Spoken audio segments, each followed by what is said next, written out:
Hello students, welcome back to my channel. So आज हम NMIMS और एमटीएससी का जो चैप्टर नंबर 15 है सम क्वेश्चंस, इसका पार्ट 2 आज देखने वाले हैं। पार्ट 1 मेरे चैनल पे ऑलरेडी अपलोडेड है, आप जाके प्लेलिस्ट में चेक कर सकते हो, आपको प्लेलिस्ट में मिल जाएगा। ओके, तो देखो ये टाइप के क्वेश्चन सॉल्व करने के लिए बहुत कॉन्सेंट्रेशन से सॉल्व करना पड़ता है। ओके, और एक आप जो कंसेप्ट मैं अभी आपको समझा रही हूँ वो कंसेप्ट समझना बहुत जरूरी है। अगर वो कंसेप्ट समझ गया तो आप ऐसे टाइप के कोई भी क्वेश्चंस कर सकते हो। ओके, और एक बात है, एनएमएमएस के स्टूडेंट्स अभी जो भी वीडियो देख रहे हैं उनको मेरा एक रिक्वेस्ट है, आप क्या कर रहे हो, सिर्फ और सिर्फ एनएमएमएस के ही वीडियो देख रहे हो।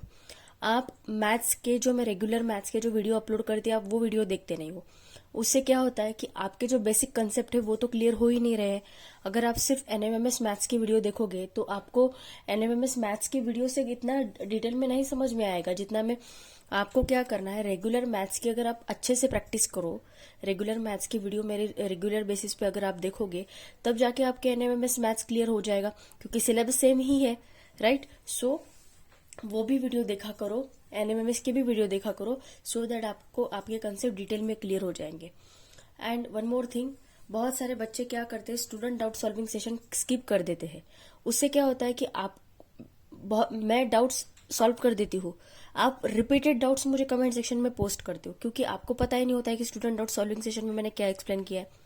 सो मैं चाहती हूँ कि आप स्टूडेंट डाउट सॉल्विंग सेशन भी देखा करो, सो दैट अगर इनकेस आपको सॉल्व करते टाइम कोई डाउट आया होगा तो वो डाउट शायद मे भी ऐसा हो सकता है कि मैंने वो doubt student doubt solving session में ऑलरेडी एक्सप्लेन किया होगा। ओके, सो आपको अभी स्टूडेंट डाउट सॉल्विंग सेशन के भी वीडियो देखने हैं और रेगुलर मैथ्स के मैं जो वीडियो अपलोड करती हूँ वो भी देखने हैं। क्यों? क्योंकि आपके कंसेप्ट क्लियर होना चाहिए। ओके, और मैं जब भी वीडियो बनाती हूँ तब मैं बहुत डिटेल में विथ एग्जाम्पल आपको समझाने की कोशिश करती हूँ, प्रैक्टिकली भी समझाने की कोशिश करती हूँ।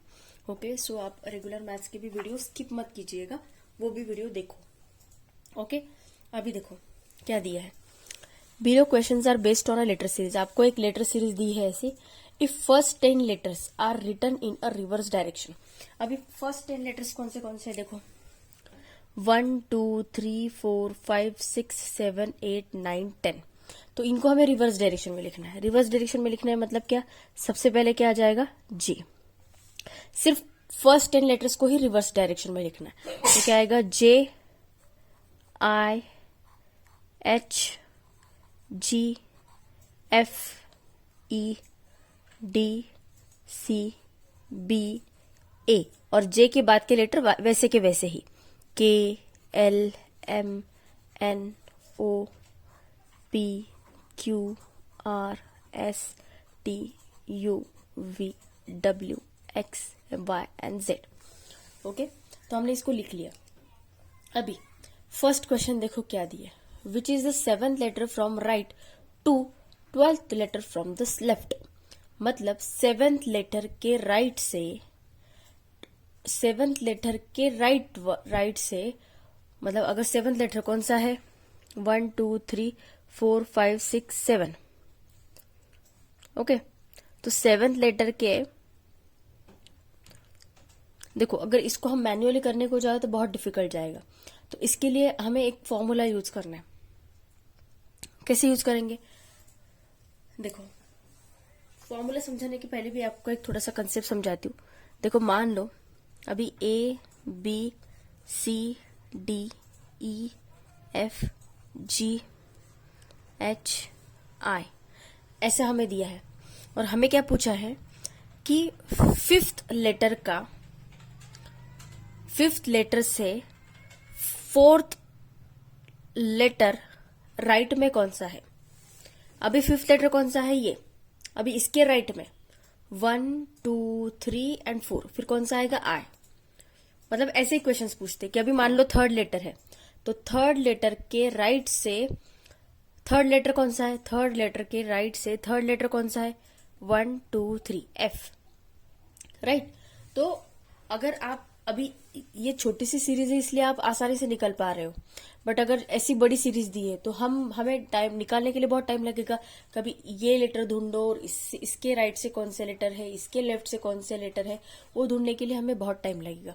तो इसके लिए एक शॉर्ट ट्रिक ऐसी है कि देखो अभी क्या दिया है, सबसे पहले हमें फोकस करना है डायरेक्शन कौन सी दी है, राइट एंड लेफ्ट। ओके, तो अगर एक बात याद रखो, अगर आपको दोनों भी लेफ्ट लेफ्ट दिए होंगे, अगर सेम डायरेक्शन होगी, ओके, सेम डायरेक्शन होगी, तो हम क्या करेंगे, सब्सट्रैक्ट, ओके। और अगर अपोजिट डायरेक्शन दी होगी तो हम क्या करेंगे, ऐड।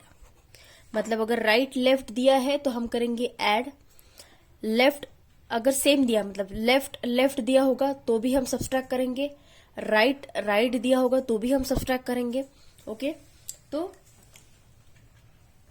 अभी हमें कैसे करना है देखो, और जब ऐसा दिया हो, और एक बात ऐसी याद रखनी है हमें कि जैसा दिया है अभी सेम डायरेक्शन में हम क्या करते हैं, सब्सट्रैक्ट, और फिर लेफ्ट से ही देखते कि फिर लेफ्ट से लेटर कौन सा होगा, ओके।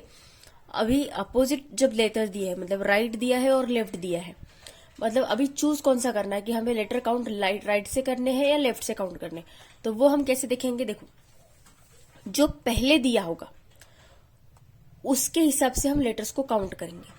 मतलब कैसा, अभी यहाँ पे क्या दिया है, which is the 7th letter from right, right से कौन सा, 7th लेटर, देखो राइट से कौन सा लेटर दिया है, 7th, और 12th लेटर कहां से दिया है, लेफ्ट से। अभी राइट और लेफ्ट दिया है तो हम क्या करेंगे, ऐड करेंगे, तो दोनों का एडिशन कितना हुआ, 19। और स्टार्टिंग में क्या दिया है, देखो which is the 7th letter from right, starting में क्या दिया है, राइट, तो हम क्या करेंगे, राइट डायरेक्शन से ही 19 नंबर का लेटर काउंट करेंगे और वही होगा हमारा आंसर। तो अभी देखो राइट साइड कौन सी हो गई, ये वाली हो गई, है ना, और लेफ्ट साइड कौन सी होगी, यहां से, ये हो गई हमारी राइट और ये हो गए हमारे लेफ्ट। तो देखो 1 2 3 4 5 6 7 8 9 10 11 12 13 14 15 16 17 18 19 19 आ गया, तो हमारा आंसर क्या हो गया, ऑप्शन नंबर 3, ऑप्शन नंबर 2 सी, ओके। तो ये हो गया फर्स्ट क्वेश्चन का आंसर। अभी हम देखते हैं सेकंड क्वेश्चन। देखो अभी अरेंजमेंट तो सेम ही है, मतलब फर्स्ट 10 लेटर्स को उल्टा किया है और बाकी के लेटर्स वैसे के वैसे ही है। अभी क्या दिया है, देखो क्वेश्चन है, as per the given arrangement which is the 16th letter from left to the 8th of right, मतलब राइट से जो 8th नंबर का लेटर है, sorry, which is the 16th letter from left to the 8th of right. मतलब क्या कि जो 16 से, मतलब ये लेटर में जो 16 लेटर 16 मतलब 16 नंबर का जो लेटर है उसका 8वां राइट कौन सा है। अगर हम मैन्युअली करने की जाए तो थोड़ा सा टाइम लगेगा। देखो 1 2 3 4 5 6 7 8 9 10 11 12 13 14 15 16 नंबर का लेटर कौन सा आया, P.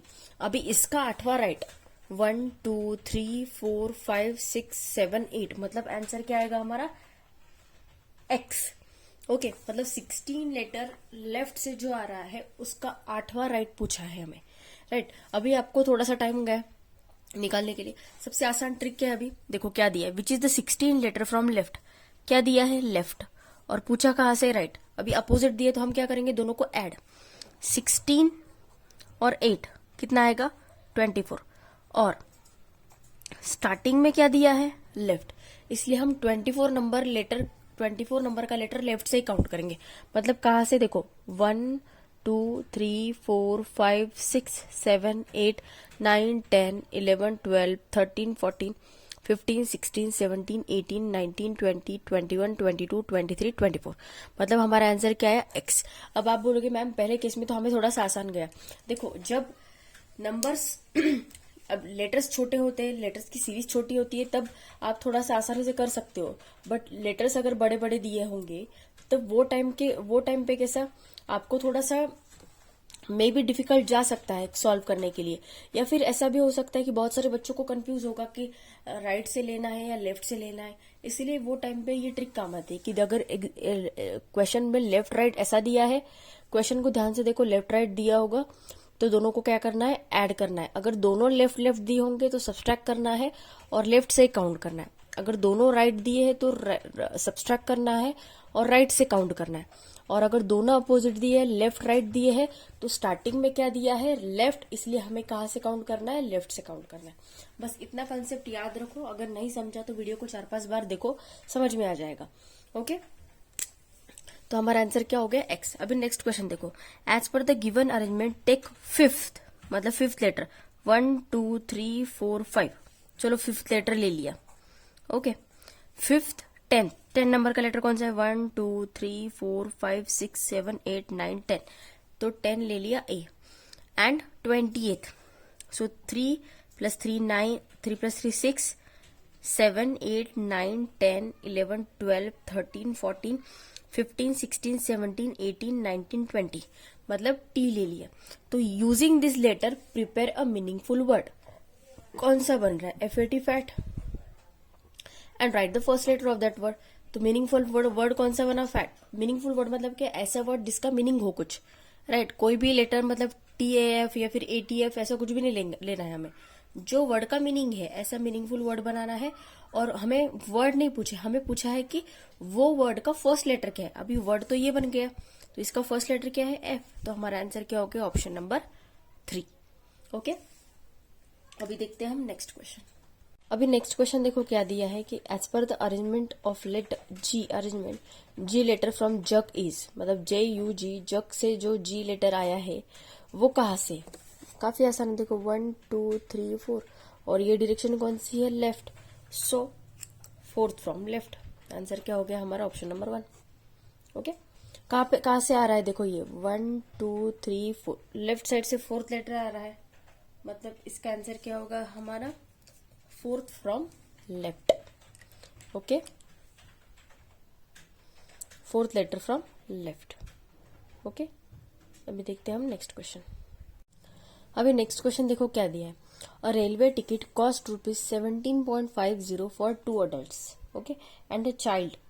The child's ticket is half of an adult ticket, what is the cost of an adult ticket. ये क्वेश्चन समझने के पहले मैं आपको थोड़ा सा समझाती हूँ कंसेप्ट क्या है। कि मान लो 2 हस्बैंड वाइफ है, ओके। ये हस्बैंड है और ये वाइफ है, और ये इनका छोटा सा बच्चा है, ओके।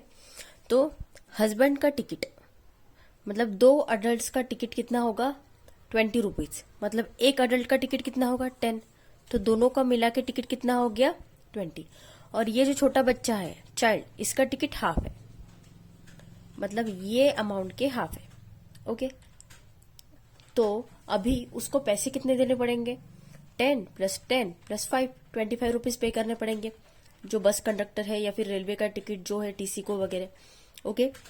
तो इन्होंने क्या बोला है, अभी हमें क्या दिया है, अभी हमें डायरेक्ट ये 10 + ये 25 अमाउंट दी है, और हमें ऐसा बताया कि 2 अडल्ट और मतलब ये तीनों का टिकट मिला के इतने पैसे हो रहे, कितने, 17.50 पैसे हो रहे, ओके। और उन्होंने हमें कंडीशन बोली है कि जो अडल्ट, मतलब ये बड़े लोगों का जो टिकट है उसके हाफ टिकट है बच्चे का। तो what is the cost of an adult ticket, तो हमें पूछा है कि इसका कॉस्ट कितना है। जैसे मैंने अभी इमेजिन आपको बताया कि टिकट का कॉस्ट कितना है हमारा 10। ये क्वेश्चन नहीं है, ये मैं आपको एक दूसरा एग्जांपल देके समझाने की कोशिश कर रही हूँ कि इसमें कंसेप्ट क्या दिया है, ओके।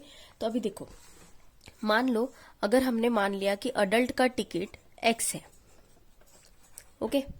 तो 2 अडल्ट दिए हैं यहाँ पे, टिकट क्या दिया है, फॉर 2 अडल्ट, फिर 2 अडल्ट का टिकट क्या हो जाएगा, 2X, है ना। जैसे एक अडल्ट का टिकट 10 रुपए है, तो 2 अडल्ट के टिकट क्या हो जाएगा, 2 × 10 मतलब 20। 3 अडल्ट होते तो 2 × 10 30, राइट। तो 2 अडल्ट का टिकट क्या हो जाएगा, 2X। अभी चाइल्ड का टिकट उन्होंने क्या बोला है, चाइल्ड का टिकट है हाफ, अडल्ट का टिकट कितना है, X, तो X के हाफ, राइट। तो अभी हमें इन तीनों का मिला के अमाउंट दिया, मतलब क्या दिया है, अडल्ट का टिकट, तो 2 अडल्ट के टिकट बोले हमें, है ना, क्योंकि कॉस्ट कितने के दिए है, 2 अडल्ट एंड 1 चाइल्ड, तो इसलिए 2X + X/2 = क्या दिया है, 17.50। तो यहाँ पे कुछ नहीं होता तो यहाँ पे 1 होता है, तो इनका क्रॉस मल्टीप्लीकेशन करो, क्या आएगा, 2X × 2 4X + X × 1 X upon 1 × 2 2 = 17.50, right. सो 4X + X 5X = ये 2 इधर डिवाइडेड बाय इधर जाके क्या हो जाएगा, मल्टीप्लाइड बाय 17.50 मल्टीप्लाइड बाय 2। यहाँ पे मल्टीप्लीकेशन करके दिखाती हूँ, 17.50 मल्टीप्लाइड बाय 2 कितना आएगा, 2 0 × 0, 5 2 × 10, कैरी 1, 7 2 × 14, 14 + 1 50, कैरी 1, 2 × 1 2 + 1 3, 1 2, 2 डिजिट छोड़ के पॉइंट, तो 5x इज इक्वल टू क्या आएगा 35.00, मतलब 35 भी लिख सकते हैं हम, राइट। फिर अभी आगे क्या हो जाएगा, ये 5 इधर मल्टीप्लाइड भी इधर जाके क्या हो जाएगा डिवाइडेड बाय, तो x इज इक्वल टू 35/5, तो x इज इक्वल टू क्या है 7। तो हमारा आंसर क्या आ गया ऑप्शन नंबर 3। मतलब अडल्ट का टिकट पूछा है ना हमें, तो अडल्ट का टिकट कितना है 7.00 लिखो, क्योंकि ये 35.00 दिया है इसलिए 7.00 लिखो, या फिर 7 लिखो, बात एक ही है। ओके, तो हमारा आंसर क्या आ गया option number 3, 7। Now we will see the next question. अभी देखो ये नेक्स्ट क्वेश्चन क्या दिया है, a student multiplied a number by 5 but practically he would have divided it by 5। The student got his answer as 5। What is the correct answer? Okay, तो अभी ये example समझाने के लिए मान लो कि कोई एक नंबर है, अभी ये नंबर को, अभी ये एग्जांपल को फिलहाल 2 मिनट के लिए भूल जाओ, मैं आपको दूसरे एग्जांपल से समझाने की कोशिश करती हूँ। कि सपोज मान लो हमें चाहिए था, मतलब एक नंबर है, ओके, ये नंबर को आइडियली मुझे 5 से क्या करना था डिवाइड, तो मुझे आंसर कितना मिलता था 4। बट मैंने क्या किया, ये नंबर को 5 से मल्टीप्लाई कर दिया, तो मेरा आंसर गलत हो गया, राइट। मतलब मुझे बोला गया था कि ये नंबर को 5 से डिवाइड करो, तो इसका मुझे कोई और आंसर मिलता, बट मैंने क्या कर दिया गलती से कि ये नंबर को 5 से मल्टीप्लाई कर लिया, तो मुझे आंसर कितना मिला 100, राइट। तो हमें क्या निकालना है कि मतलब ऐसी टाइप की ये सिचुएशन है कि एक नंबर को हमें करना था 5 से डिवाइड, बट हमने क्या कर दिया, वो नंबर को 5 से मल्टीप्लाई कर दिया, और फिर हमें आंसर क्या मिला 5। तो हमें क्या निकालना था, करेक्ट आंसर निकालना था। मतलब यहाँ पे जैसा करेक्ट आंसर 4 आया है, वैसा आंसर आइडियली क्या होना चाहिए था वो हमें निकालना है। ओके, तो अभी यहाँ पे मैंने आपको ये सिचुएशन बताई है। ओके, हाँ, ये केस में हमें नंबर पता है क्या कि कौन सा नंबर को हमें 5 से डिवाइड करना था और क्या करना था। तो मान लो वो नंबर क्या है, let the number be x। Okay, let the number be x, मतलब जो नंबर को हमें डिवाइड करना था वो नंबर क्या लिया मैंने x।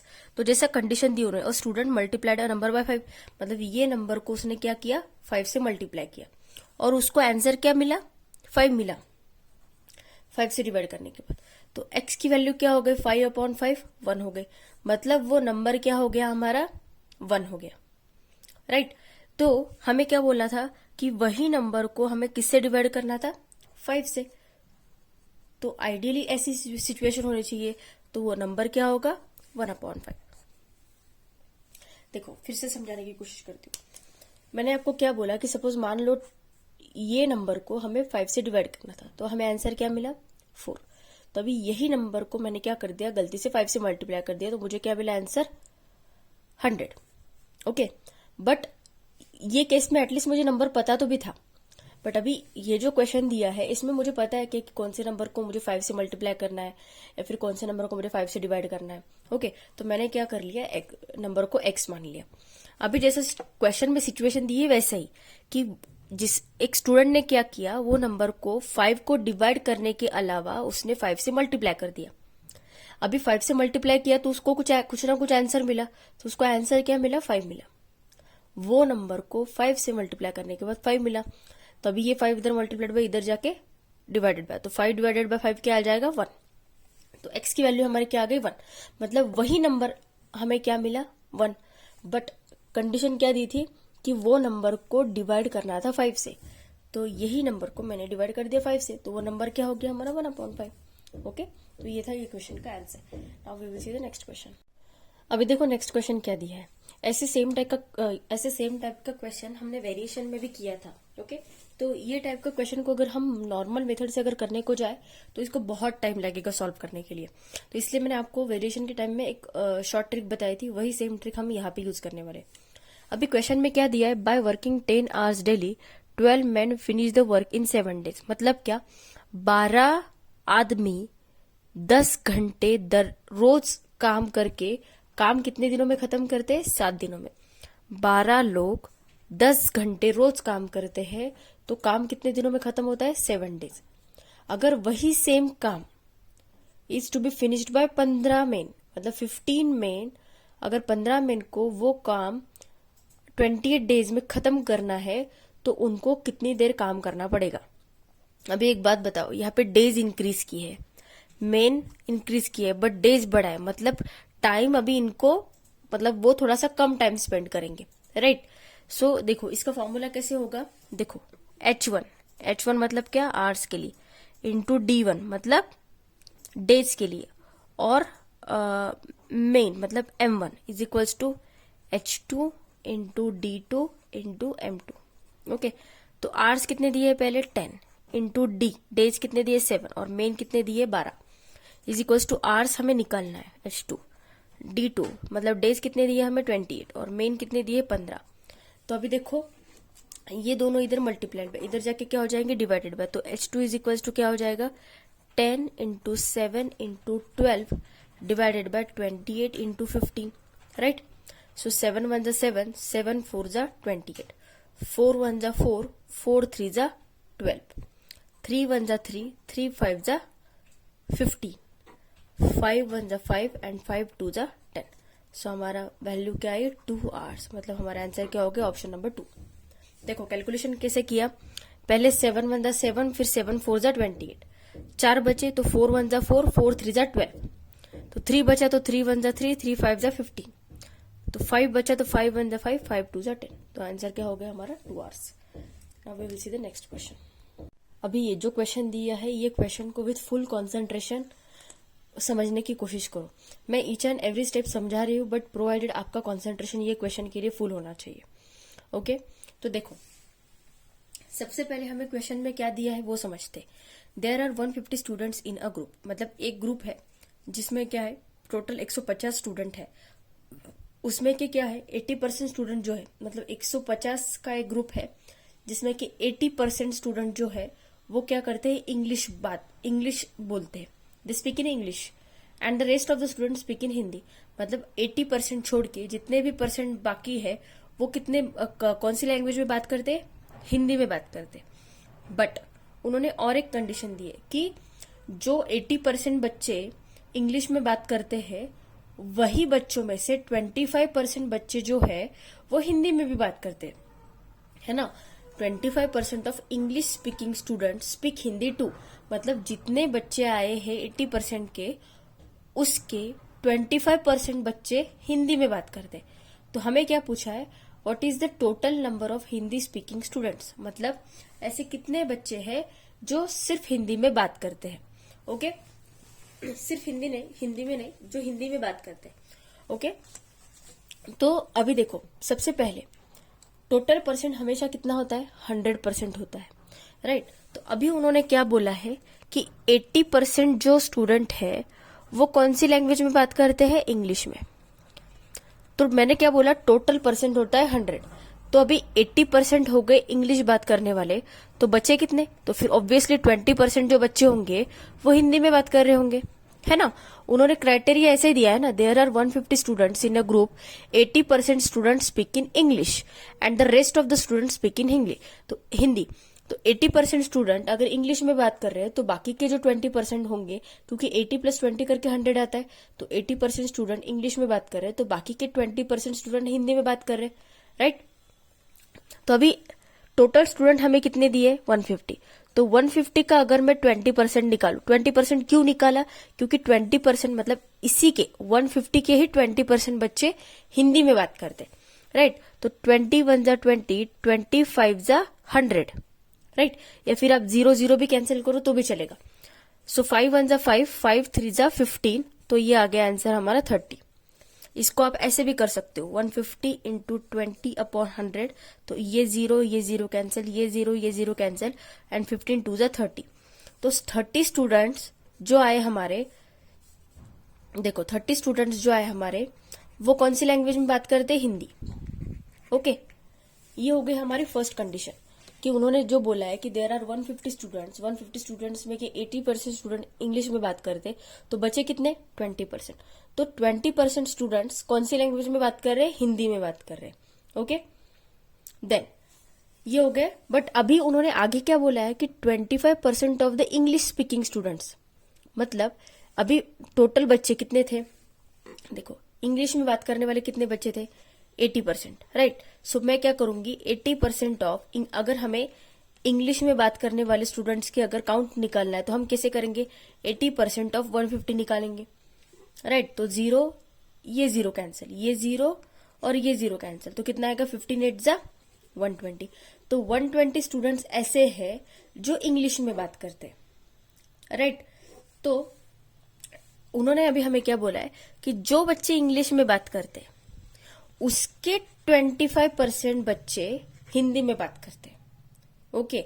मतलब यही इंग्लिश में बात करने वाले बच्चे जितना काउंट दिए हमें उसके 25%, मतलब कुछ बच्चे ऐसे 120 में से कुछ बच्चे ऐसे हैं जो इंग्लिश में बात तो करते ही है बट साथ में हिंदी में भी बात करते हैं। तो ऐसे कितने बच्चे दिए हमें 25%। तो 120 का अगर मैं 25% निकालूंगी तो कैसे आएगा, ये जीरो कैंसिल, 5 5 जा 25, 5 2 जा 10, ओके। 5 5 जा 25, 5 2 जा 10, 2 1 जा 2, 2 6 जा 12, तो 6 इंटू 5 30। तो इंग्लिश स्पीकिंग स्टूडेंट में से 30, मतलब 120 में से 30 बच्चे ऐसे हैं कि जो हिंदी में भी बात करते हैं, ओके। तो हिंदी में बात, सॉरी ये इंग्लिश नहीं, ये हिंदी में बात करने वाले बच्चे आ गए। तो हिंदी में बात करने वाले बच्चे कितने हो गए, ये 30 और ये ऊपर वाले 30 जो है सिर्फ हिंदी में बात करते हैं ऐसे। तो टोटल बच्चे कितने आ गए, 30 + 30 60। तो हमारा आंसर क्या हो गया, ऑप्शन नंबर 2, है ना। तो टोटल बच्चे जो हिंदी में बात करते हैं वो कितने आएंगे, ये ऊपर वाला 30 और जो अभी निकाला वो 30, तो टोटल कितना आ गया 60। इसलिए हमारा आंसर क्या हो गया, ऑप्शन नंबर 2, ओके। देखो रिपीट करके समझाने की कोशिश करती हूँ। 80% बच्चे इंग्लिश में बात करें तो बच्चे कितने बच्चे 20%। टोटल परसेंट हमेशा कितना होता है, 100 होता है। तो 80% अगर इंग्लिश में बात कर रहे हैं तो 20% हिंदी में बात करेंगे। तो 20% किसका निकालना पड़ेगा, 150 का। 150 का ही क्यों, क्योंकि टोटल स्टूडेंट कितने दिए हैं 150, इसलिए 150 इंटू 20 मतलब 20% निकाला 150 का, तो कितने बच्चे आ गए 30। तो 30 ऐसे स्टूडेंट थे जो हिंदी में बात कर रहे थे।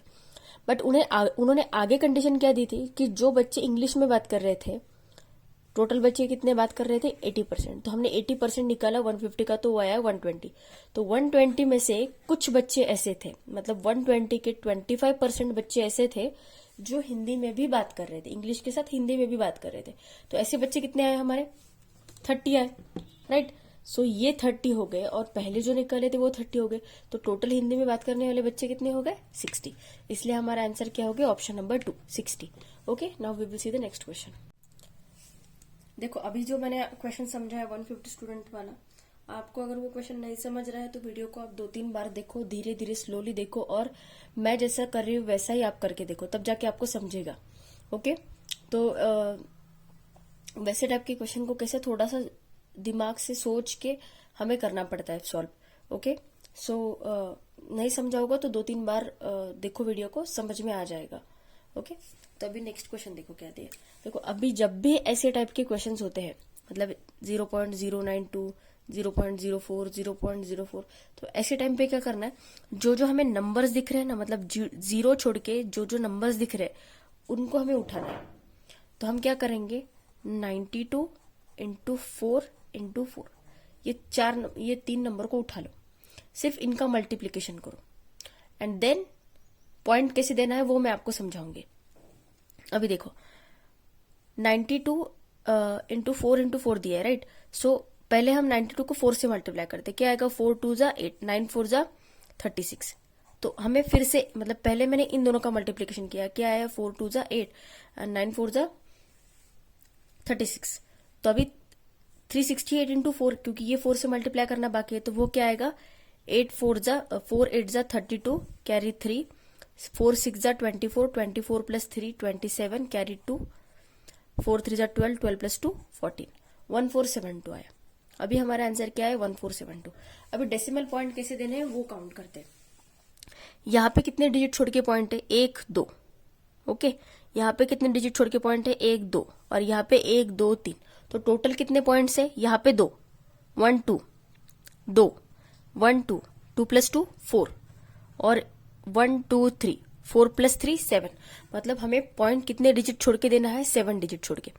तो 1472 तो को तो लिख लो, 7 डिजिट छोड़ के पॉइंट देना है, तो कैसे आएगा 1 2 3 4, 4 डिजिट हो गए, 5 6 7 और पॉइंट, और फिर यहाँ पे 0। तो हमारा आंसर क्या हो गया 0.001472। आंसर हो गया हमारा ऑप्शन नंबर 4। ऐसे टाइप का मैं और एक सम समझाती हूँ आपको। अगर आपको ऐसा दिया होता 0.082 मल्टीप्लाइड बाय 0.13 मल्टीप्लाइड बाय 0.4 ऐसा दिया होता, तो इसका मल्टीप्लीकेशन आप कैसे करते? पहले 82, ये 13 और 4, इनका मल्टीप्लीकेशन करो। क्या आएगा देखो, 82 इंटू 52 करो।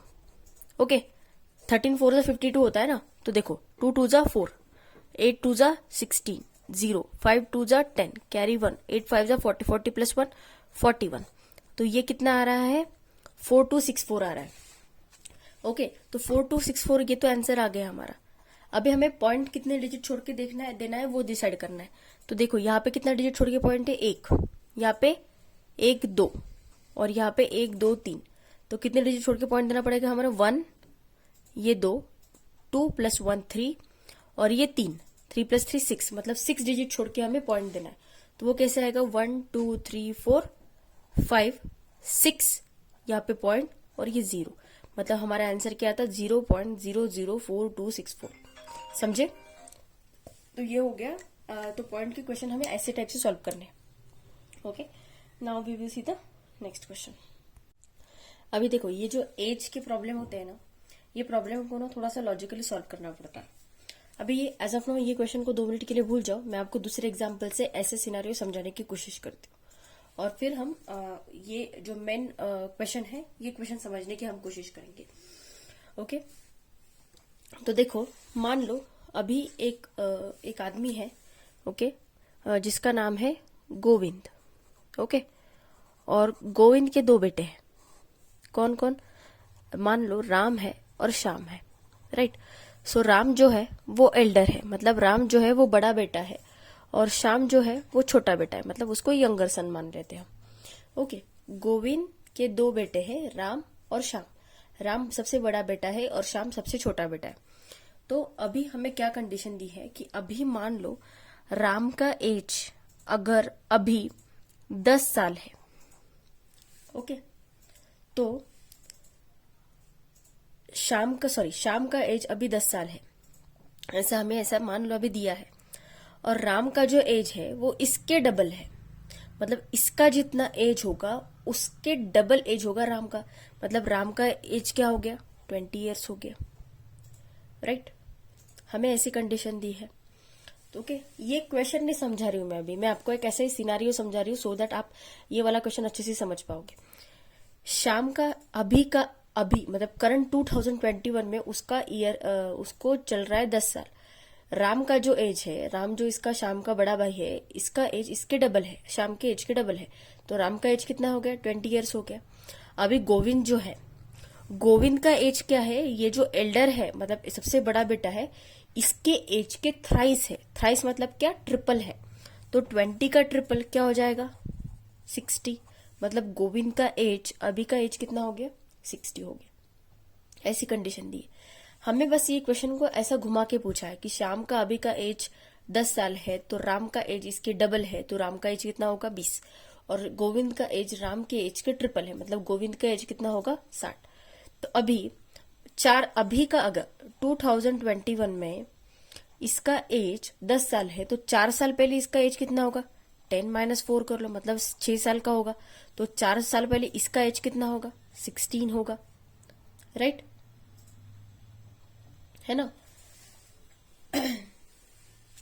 इसका 6 होगा, तो इसका कितना होगा 4 साल पहले 16 होगा, राइट। और इसका एज 4 साल पहले कितना होगा 56 होगा, राइट। तो हमें ऐसी कंडीशंस घुमा के पूछी है।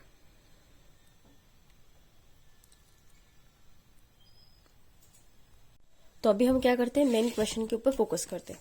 देखो क्वेश्चन क्या दिया है, गोविंद हैज 2 सन्स। गोविंद को 2 लड़के हैं।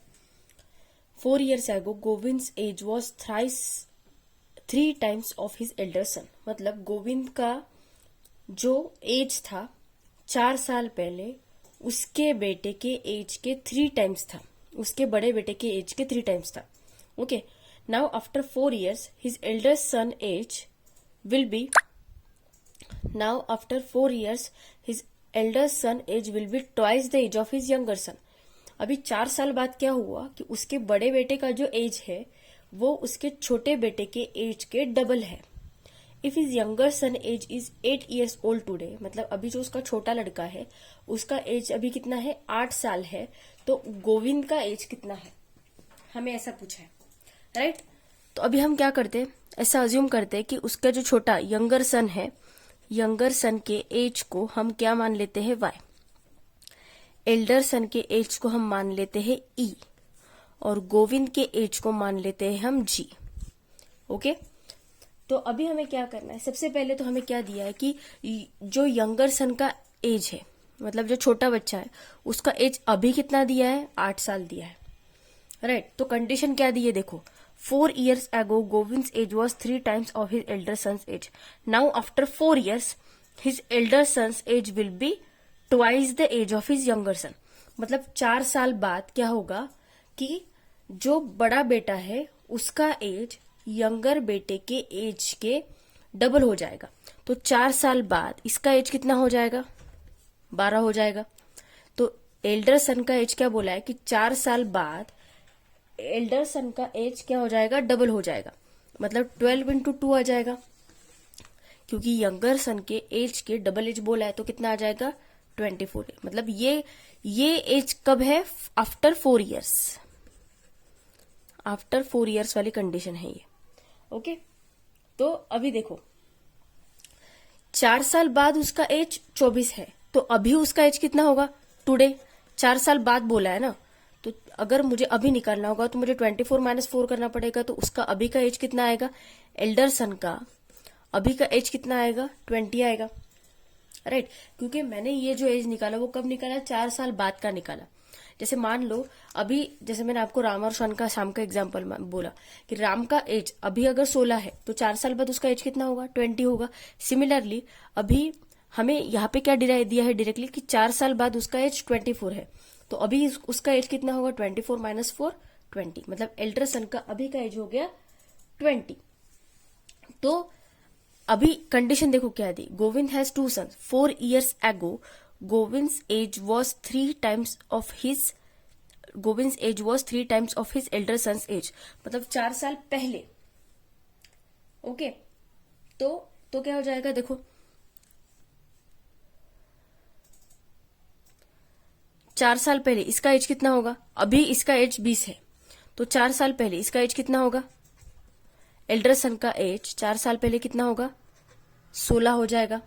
ओके, और हमें कंडीशन क्या दी है कि